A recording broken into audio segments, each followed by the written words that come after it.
अस्सलाम वालेकुम स्टूडेंट्स, आज हम सीखेंगे सिंगल एंट्री सिस्टम क्या होता है। सिंगल एंट्री सिस्टम को हम अकाउंटिंग फ्रॉम इनकम्प्लीट रिकॉर्ड्स भी कहते हैं। सिंगल एंट्री सिस्टम में बिजनेस की ट्रांजैक्शंस का इनकम्प्लीट रिकॉर्ड होता है। इनकम्प्लीट रिकॉर्ड का मतलब है अकाउंटिंग के बताए हुए रूल्स के मुताबिक हर चीज सीक्वेंस में मेंटेन नहीं की जाती सिंगल एंट्री सिस्टम में।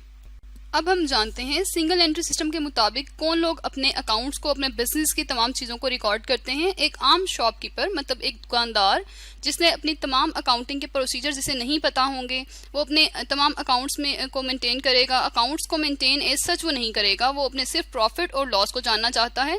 या इसके अलावा अभी हम देखते हैं वो क्या जानना चाहता है।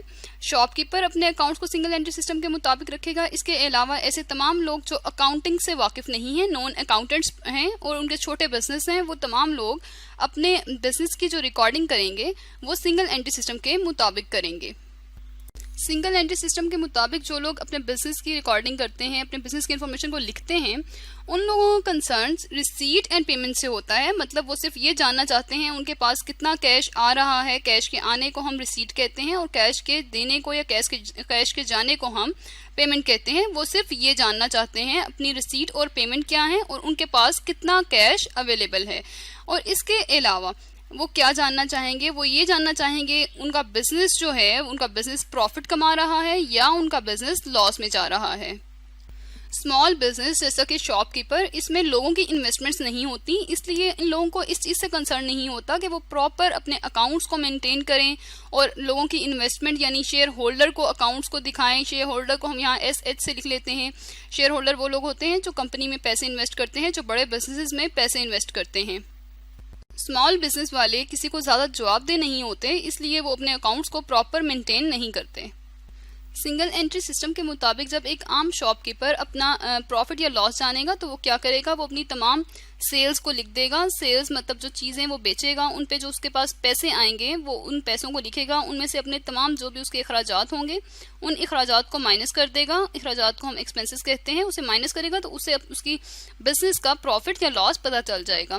इसके अलावा अगर उसने कैश जानना है, उसके पास कितना कैश पड़ा हुआ है, तो वो देखेगा उसके पास कितना कैश आया है, कितना कैश उसने रिसीव किया है और इसके अलावा उस कैश में से वो पेमेंट्स अपनी माइनस कर देगा। जो कैश वो पे कर चुका है उसे पता चल जाएगा उसके पास इस वक्त कितना कैश पड़ा हुआ है। और इसी सिंगल एंट्री सिस्टम को अगर हम ऑर्गेनाइज्ड वे में करें, अकाउंटिंग में सिंगल एंट्री सिस्टम को अकाउंटिंग में सिंगल एंट्री सिस्टम में किस तरह से प्रॉफिट और लॉस को जाना जाता है, उसके दो मेथड्स होते हैं, उसे हम देखते हैं। हम देख लेते हैं अकाउंटिंग में सिंगल एंट्री सिस्टम के मुताबिक किस तरह से प्रॉफिट या लॉस फाइंड किया जाता है। प्रॉफिट और लॉस फाइंड करने के दो तरीके हैं सिंगल एंट्री सिस्टम के मुताबिक। सबसे पहले है statement of affairs method. Statement of affairs method में क्या होता है, कंपनी के जो कंपनी या छोटा बिजनेस हम लोग ले लेते हैं, एक बिजनेस का जो कैपिटल है, कैपिटल हम किसे कहते हैं, एक बिजनेस के सरमाया जो होता है, जो उसमें इन्वेस्ट किया जाता है काम चलाने के लिए, बिजनेस को स्टार्ट करने के लिए जो पैसे लगाए जाते हैं उसे हम कैपिटल कहते हैं। ये हम यहाँ लिख लेते हैं, ये हमारा क्लोजिंग कैपिटल है। क्लोजिंग कैपिटल मतलब अगर हम साल के आखिर पे चेक करना चाह रहे हैं प्रॉफिट, तो हम देखेंगे साल के आखिर पे कितना हमारे पास कैपिटल है। अगर हमारे पास कैपिटल साल के आखिर में 1 लाख रुपीज़ हम फर्ज कर लेते हैं, हम यहाँ लिख देते हैं। और इसके अलावा ओपनिंग कैपिटल कितना है, ओपनिंग कैपिटल का मतलब है जितने पैसे बिजनेस में इन्वेस्ट किए थे वो कितने हैं। अब हमने बिजनेस में जो पैसे इन्वेस्ट किए थे उसे हम लिख लेते हैं, वो 60,000 रुपीज़ थे। अब 60,000 रुपीज़ हमने बिजनेस में इन्वेस्ट किए थे और साल के एंड पे हमारे पास 1 लाख रुपए पड़े हुए हैं। इस तरह से हमारे पास बिजनेस का जो प्रॉफिट आया है वो आया है 40,000 रुपीज़। और अगर हमने 60,000 यहाँ पे हमारा क्लोजिंग कैपिटल पड़ा हुआ होता, मतलब साल के एंड पे 60,000 पड़ा होता और हमने जो इन्वेस्ट किया है वो यहाँ पे 1 लाख होता और हमारी ये अमाउंट जो है, इसका आंसर ये हमारा जो आया है, ये हमारा आंसर नेगेटिव में आता, तो इसका मतलब है हमारे बिजनेस को लॉस हुआ है। हम अपनी कमिंग वीडियोस में स्टेटमेंट ऑफ अफेयर्स मेथड पे क्वेश्चन करेंगे और फिर हम जानेंगे क्लोजिंग कैपिटल को भी हम किस तरह से कैलकुलेट करते हैं अगर ये हमारे पास ना हमें एंड पे पता हो, या हम लोग ओपनिंग कैपिटल को भी किस तरह से कैलकुलेट किया जाता है अगर इसकी भी इंफॉर्मेशन हमारे पास ना हो, और फिर प्रॉफिट किस तरह से आता है।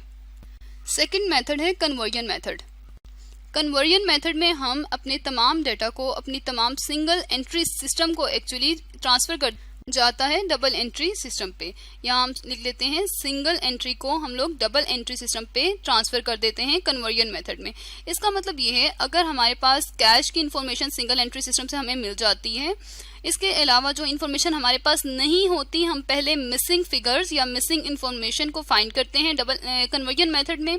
मिसिंग फिगर्स या मिसिंग इंफॉर्मेशन को फाइंड करने के बाद हम कन्वर्जन मेथड में प्रॉफिट या लॉस फाइंड करते हैं।